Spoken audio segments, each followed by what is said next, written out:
This podcast will review the histology of bone and endochondral bone formation. This is a diagram of endochondral ossification. You can identify from the diagram the epiphysis and the diaphysis. You should be familiar with the bony collar and how the bony collar is formed.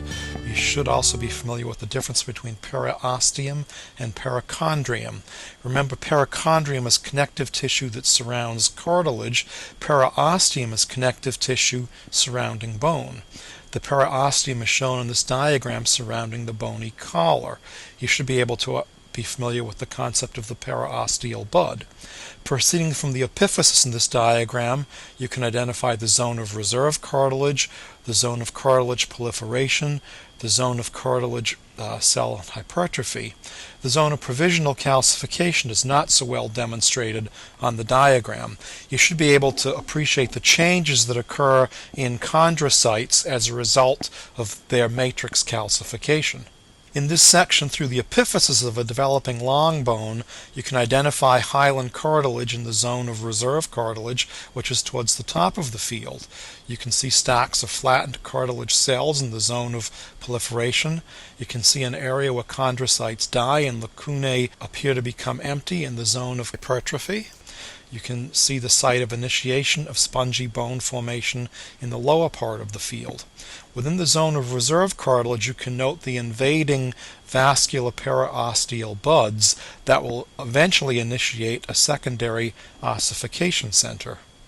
This is an enlarged view of the preceding slide, and you can observe the stacks of chondrocytes within the zone of proliferation. In this image, you can observe the zone of hypertrophy of chondrocytes, which is near the top of the field, the zone of calcification of matrix and cell death near the center of the field, and the site of initiation of spongy bone formation near the bottom of the field. In this latter area, you can also note the osteoblasts on the surface of bony spicules and the high degree of vascularity. And of course, a hallmark that distinguishes bone from cartilage is that bone is a very vascular tissue, whereas cartilage, of course, is avascular. Both endochondral and membrane bone formation contribute to the development of the shaft of long bones. This is a longitudinal section of the shaft of a long bone near the bony collar, and the bony collar here is highlighted by the black arrow, and this can still be distinguished from the spongy bone region that's produced by endochondral ossification. On this slide, you can identify osteocytes, osteoblasts, and osteoclasts, and of course you can see marrow space in the field. This is a decalcified section of compact bone, and in it you can identify haversian systems or osteons and interstitial lamellae. You can also see some profiles of Volkmann's canals. This is a ground section of compact bone. You can identify haversian systems, haversian canals, lacunae, canoniculi, and interstitial lamellae. Two interstitial lamellae are marked by black circles, one on the left and one on the right of the field. This is a little bit higher magnification of compact bone. Of course, it's a ground section. You can identify haversian canal, lacunae, and canoniculi. You should appreciate that the osteocytes sit within the lacunae, and then the canoniculi are like spider-like projections through which there are actually spaces in which the osteocytes put out cell processes, and they contact one osteocyte to another through these cell processes.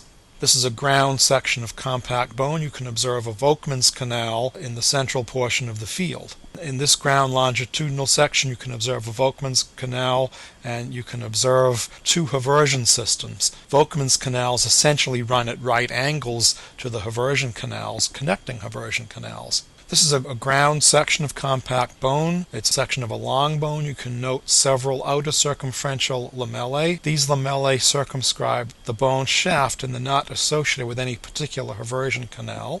You can identify haversian systems, Volkmann's canals, and interstitial lamellae. In this section, through developing membranous bones of the mandible, you can identify a single osteoclast, osteoblasts, and osteocytes within lacunae. Osteoclasts are acidophilic, multinucleated giant cells that are usually thought to be derived from macrophages. Here's a fairly large osteoclast with many nuclei. This was found associated with a bony spicule, the developing alveolar bone in the mandible. Here's a section of spongy bone. You can see these trabeculae are invested with a layer of osteoblasts on the surface. And of course you understand that osteoblasts are the cells differentiating into osteocytes. As the osteoblasts mature into osteocytes, the bone matrix is calcified and the cells become trapped as osteocytes and lacunae. You can also identify osteoclasts at the ends of some of the bony spicules.